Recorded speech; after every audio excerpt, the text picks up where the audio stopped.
think that we should look to the South for the thrust of black liberation. I think that Atlanta is an example of the concentration of blacks in a large city, and we need this kind of concentration in order to start to control our community.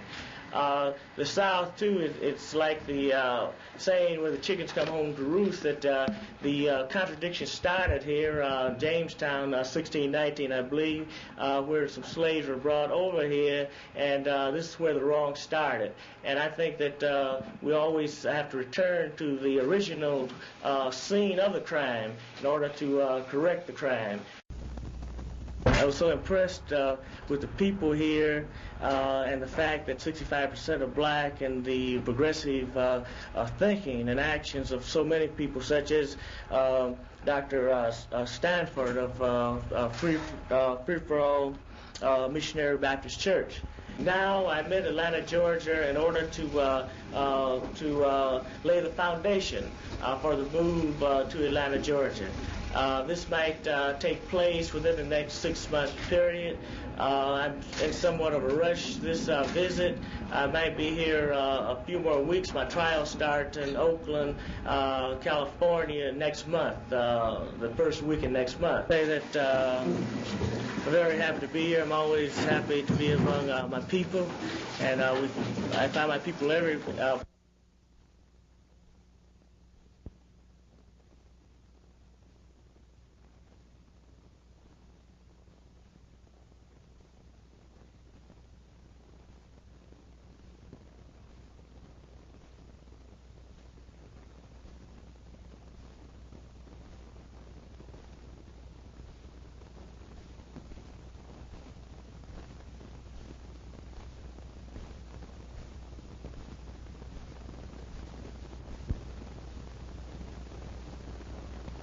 I would like to announce that the Black Panther Party is contemplating moving its headquarters, its central headquarters, to Atlanta, Georgia.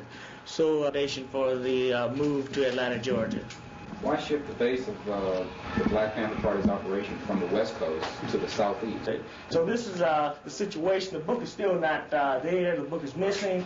So far, the court would not stop my trial on the basis that the evidence was in the state's hand and they lost it or stole it. Thank you very much.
Testing 1, 2. Testing 1, 2.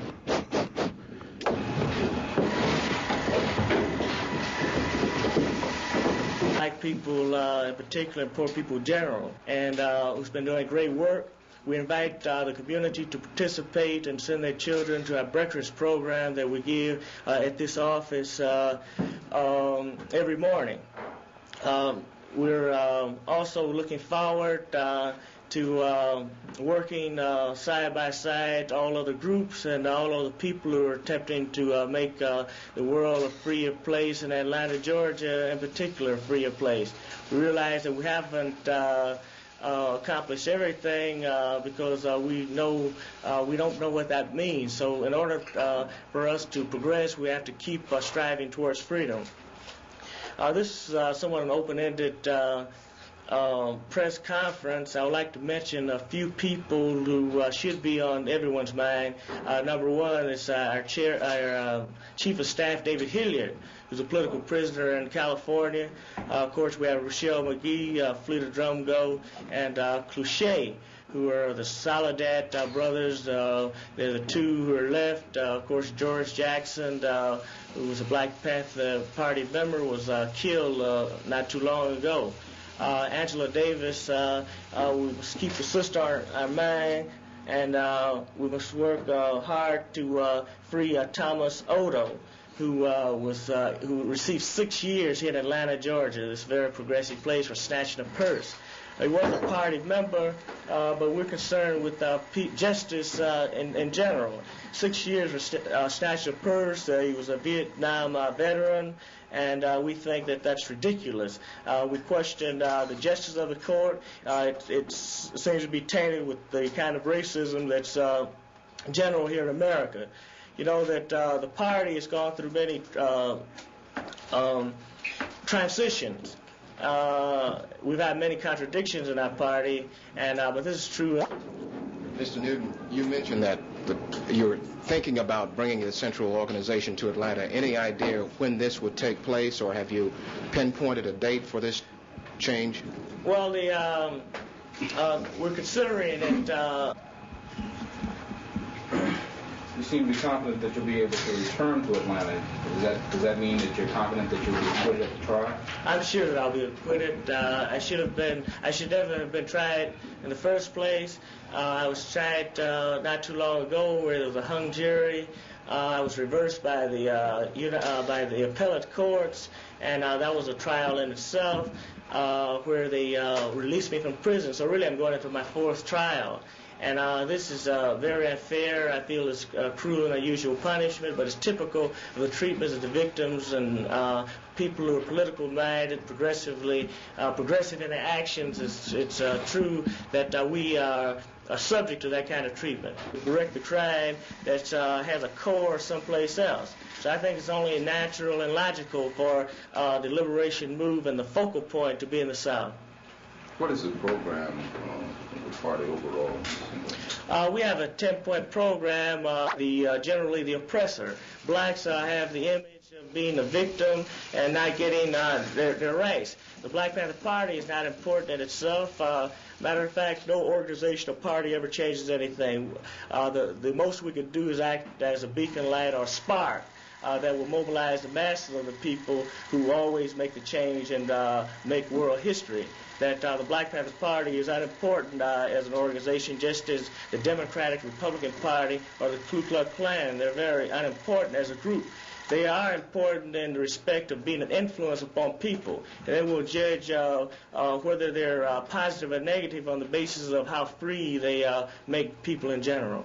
We're involved in and concerned with man generally. We're objective in our analysis concerning what person or what group is a victim, and generally what person is not, knowing that there's an internal contradiction even in that statement. Nothing is absolute. The Congressional Committee on felt that people will be alienated from us, but people join. So now they'll say that we're not dangerous at all, and they hope that our ranks will fall. This is a hot tip. It says we got it from the wire servers that met us at the airport. I think it's a police report, and it's a kind of thing to set one up for assassination. I'll show it to you after I read it. It says hot tip, exclusive, etc., etc. Huey Newton, accompanied by his brother and a bodyguard who reportedly travels complete with submachine guns, are expected to fly from San Francisco to New Orleans to hold a rally in Jackson Square. The group will arrive in Dallas on Delta Flight 896 at 6:02. Dave Walker of WWL-TV in New Orleans gave us this info, verified by EB, and it is crossed out. We are to shoot here. We shoot here for them in return for them shooting for us in New Orleans. WWLB, then there's some code number.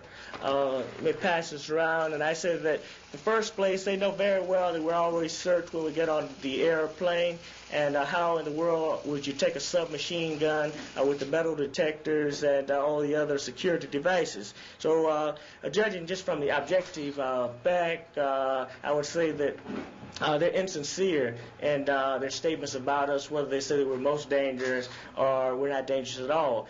I would like to agree with them that we're not dangerous to those who love freedom and justice for all. We're dangerous to those who are against freedom, those who stand for injustice. I think we're dangerous because the truth is dangerous. The truth is certainly dangerous. I was on opium against the Oriental people. They aided in this, and because the Asians did not want to grow the opium. And of course, this country was always motivated by the profit motive, and I'm not convinced that the Nixon administration, Hoover himself, I'm not convinced that they don't condone the big pushers, the big peddlers, the ones who import the narcotics from other countries. We don't have any ships, and we don't have any airplanes in order to get that bulk narcotic into the country. The only person that has it are very, very rich, and of course the Nixon clan and those rulers, they're in that circle. So I think the peers of the dope racket would be the ruling circle and not the people who are victims of the dope. I think the dope is another way to destroy a people. And they're not only doing it here. The white racists in South Africa had a policy at one time that no black could drink. The court, they could put me in the jail now because I wouldn't stand witness to hypocrisy. And the court put me in jail and decided that it wanted to give itself another chance and released me in the 2 hours.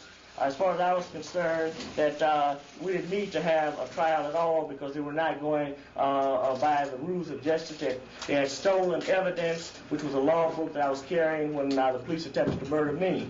Suddenly this law book disappeared. It was drenched in blood. It had my name inside. They stole it the first time. They said it was a police law book until they opened it in court and my name was inside. It was in the streets where the police shot me and where